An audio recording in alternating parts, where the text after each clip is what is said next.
శుక్లాంబరధరం విష్ణుం శశివర్ణం చతుర్భుజం ప్రసన్నవదనం ధ్యాయేత్ సర్వవిఘ్నోపశాంతయే అగజానన పద్మార్కం గజానన మహర్నిశం అనేకదంతం భక్తానాం ఏకదంతముపాస్మహే మిత్రరవిసూర్యభానుఖగపోష్ణ హిరణ్యగర్భమరీచాదిత్య సవిత్రార్కభాస్కరేభ్యో నమః శ్రీ మహాగణాధిపతయే నమః శ్రీ మహాసరస్వత్యై నమః శ్రీ గురుభ్యో నమః హరి ఓం. మైత్రి మీడియా ప్రేక్షకులందరికీ శుభోదయం. నేడు ఆదివారం కనుక రవిగ్రహ ధ్యాన శ్లోకంతో మన శుభోదయం కార్యక్రమాన్ని ప్రారంభిద్దాం.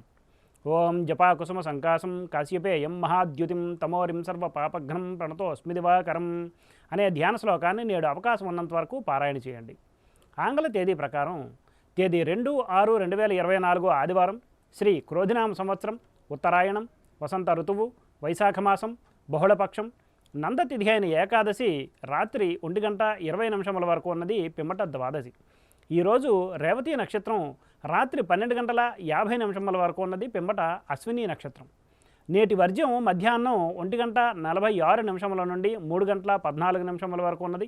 దుర్ముహూర్తం సాయంత్రం 4:40 నుండి 5:32 వరకు ఉన్నది. నేటి సూర్యోదయం 5:22 కాగా సూర్యాస్తమయం సాయంత్రం 6:25. నేడు ఆదివారం కనుక పశ్చిమ దిశగా ముఖ్యమైన ప్రయాణాలు అనుకూలం కాదు. మరియు ఉత్తర దిశగా నేడు చేసే ప్రయాణాలు ధాన్య లాభాన్ని సూచిస్తాయి.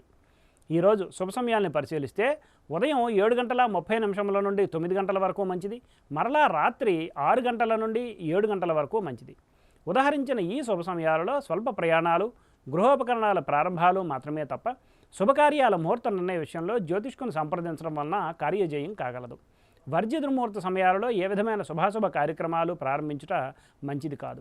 నేడు ఏకాదశి పర్వదినం కనుక శ్రీ సత్యనారాయణ స్వామివారి వ్రతాలకు, పూజలకు, అర్చనలకు అనుకూలమైన రోజు.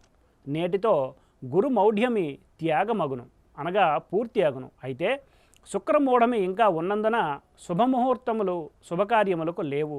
ప్రేక్షకులు గమనించగలరు. స్వస్తి. సర్వం శ్రీకృష్ణార్పణమస్తు.